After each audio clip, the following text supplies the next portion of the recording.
Okay, my name is James Williams Jr. So I watched this video on strange but true stories on YouTube. Alright, let's get that out of the way so that you guys know I'm not crazy. I'm making this video because I tried to email them and I couldn't. I did everything. I suck with technology, so that's more or less probably my fault. So before I go any further, I'm going to leave some things off, but these events are true when they happen to me. A lot of people don't believe in the supernatural or the paranormal. I have been quoted plenty of times on this channel saying that I do believe in God. I do believe in supernatural stuff. I do believe in paranormal. I do believe in fairies and unicorns also.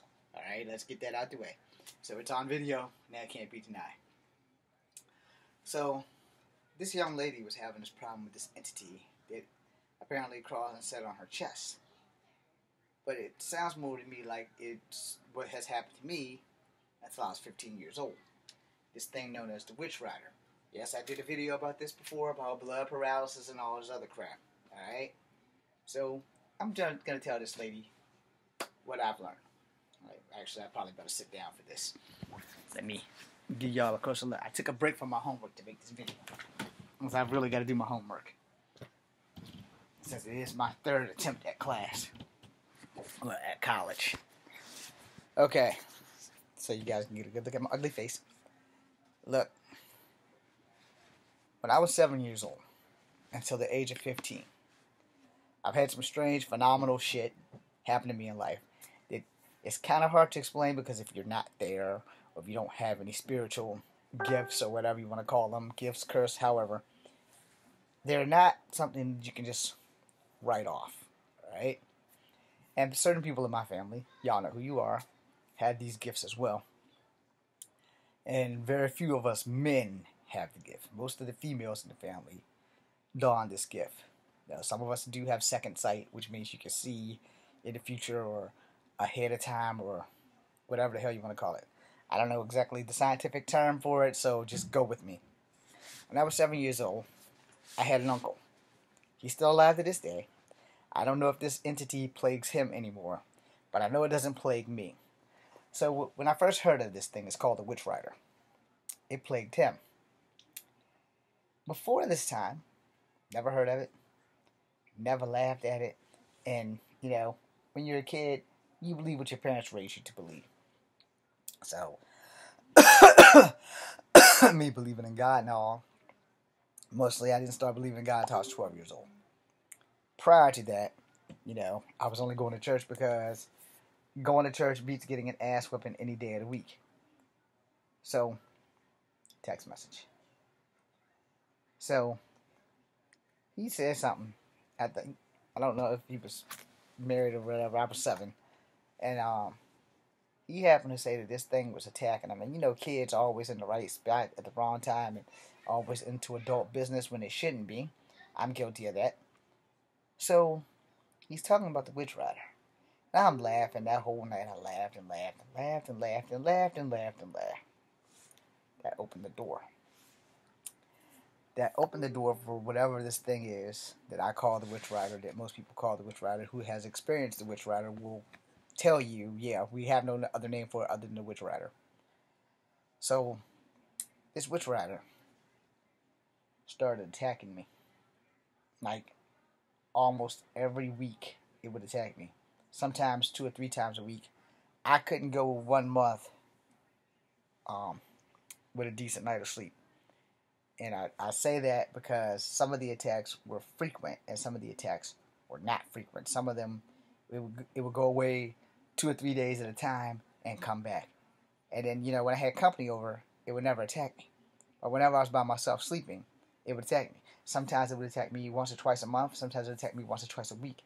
And this carried on from the age of 7 to the age of 15. 8, 9, 10, 11, 12, 13, 14, 15, 16, 17, 18. Gone too far. But anyway, from 7 to 15, this thing, no matter where I went, if I was at a friend's house, it found me. If I was at my dad's house during the summertime, it found me. If I was at my grandmother's house or anybody's house, it would find me. And it would violently attack me in my sleep. And by violently, I'm the one doing the violent thrashing, but my body's not moving. I can feel my nerves and stuff moving, but my body's not moving. I try to cry for help. No one can hear me. I would ask friends, like, because when I went to friend's house, it still attacked me. And I was like, did you hear me do anything last night? It's like, no. Did you hear me coughing or choking? I couldn't breathe. I was trying to call your names. Like, man, you slept like a rock. I rolled over and saw you, and you never moved. Sorry. I shouldn't be getting ready to cry about this, but, you know, because no one really believes you when you tell you these things. So you kind of keep the shit. You got to keep the shit secret. So it got to the point where I started getting afraid of the dark. I wasn't afraid of the dark, but I had a big sister. She's still alive. She used to choke me in the covers. So it made me afraid of the dark. But also, when I was 7 years old, I had started pissing in the bed. But that came from afraid of fire. And that didn't really start until the summertime. I think I pissed in the bed for like 5 or 6 months after that. Well, anyway, that had nothing to do with the Witch Rider. But the Witch Rider, on the other hand, this thing was a badass.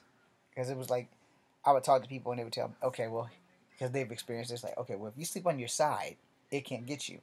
And it would still get me. If you sleep on your back, that's when it first gets you. When you sleep on your stomach, it gets you. And you really are defenseless because you're pent down, face down into the covers and stuff. And I stopped sleeping on my stomach. And then when you sleep on your left side or your right side, it'll still get you. So I talked to my dad while he was alive. Because one night, I was there and I said, Dad, why you sleep with all the lights on in the house? He said, because that damn thing, it keeps sitting on me. It keep attacking me and shit. And I started laughing. Because that same damn thing had been attacking me. It had attacked me for 2 summers at his house. And that was summer that I started laughing was the last time that it ever attacked me. And I told him the same shit that I was told by people because it had been attacking me. And attacking me. It was like I got away with it for 2 summers. Like for my 12th and 13th year of age. It didn't attack me in the summertime, but it attacked me every other time. So as I'm trying to find ways to combat this thing, because you're never vulnerable while you're awake. You're only vulnerable when you're asleep. And this damn thing, man, I mean, this thing, it never really stopped coming after me. So the summer I was going to turn 15 before we moved out the projects. And I was down at my dad's house, and I laughed at my father that night. And that night, Magnum P.I. saved my life. So thank you, Tom Selleck. In this episode of Magnum P.I., he was surrounded by sharks, and he counted 3 and made it disappear. Also, Lethal Weapon 2 saved my life. So, I'm going to get there. In Lethal Weapon 2, there's a scene where the white guy pulls the black guy off the toilet, and he says, we're going to count to 3. And he snatches him off, and the toilet blows up. And it blows out the house. He says, what happened to 2? He said, well, you already did that. So, anyway, way to go, Mel Gibson and Danny Glover, by the way. I'm pretty sure I said that wrong, but anyway. So, Magnum P.I. made the sharks disappear, and he counted to 3. So, I kind of combined them together. And I had got up that morning, and my dad had to go to work at 6 o'clock. So, he got up at 5:45, 5:30-ish, somewhere in there. He was out of the house before 6 o'clock. Now, we had these old-timey doors on Riverview. So, he made sure that I locked them. You know, he's like, you're 14 years old. You know, you lock doors. No matter how good you are at martial arts, you're still a kid. So, lock the back door, lock the front door, and all the windows were taped to keep the cool air in the house. Because we didn't have central air. It didn't exist. Or if it existed, it was something only rich people had. White, black people who were poor didn't have any of that shit. We'd have like 1 air conditioner in the whole damn house, and he ran that in the mid-hour of the night, and then once in the daytime, and then we cut it off, and then he'll cut it back on at like 11 and run it to like 12, and leave all the rooms in the house, because all the doors in the house was adjacent to the bedrooms. So, I locked him out the house. And it didn't dawn on me that this thing could get you in the daytime, because it never got me in the daytime before. This time, it got me in the daytime. It was the last time it ever got me. So I'm laying there, and I'm laying in the bed. I'm not all the way on the bed. Like, it would be like straight. I'm at the foot of the bed, but I'm all the way on that part of the bed. Nothing's hanging off the bed. I'm just laying there sleeping, waiting for the Robotech music to cut on so that I can watch it. Well, all of a sudden I feel this grip, and I'm laying on my side, by the way, on my left side. So I hear this grip on my throat, and I thought my dad had snuck back in the house. So I was like, okay, Dad, I get it. You don't have to do this. I'm sorry. I'm sorry. But it's not my dad. I'm in the house by myself because not only did I lock him out, I put the chain and the deadbolt on. So I figured out real quick that this is not my dad. And this thing had it was like probably the gorilla's grip that I've ever had. It's never choked me that hard before. Ever. And so I'm choking and I'm apologizing, thinking it's my dad. And it's nothing. It's just getting tighter and tighter. I said, okay, well, I'm going to count to 3. And you're going to disappear. So I pulled the lethal weapon and the Magnum PI at the same time. I said 1 and 3, and I wrapped it up in the sheets. And this is like a big ass sheet. I couldn't see it or anything, but I touched it and I grabbed it. And we're rolling around the covers, and then when I come out of the cover, it's gone. It's like completely gone. I run around the house.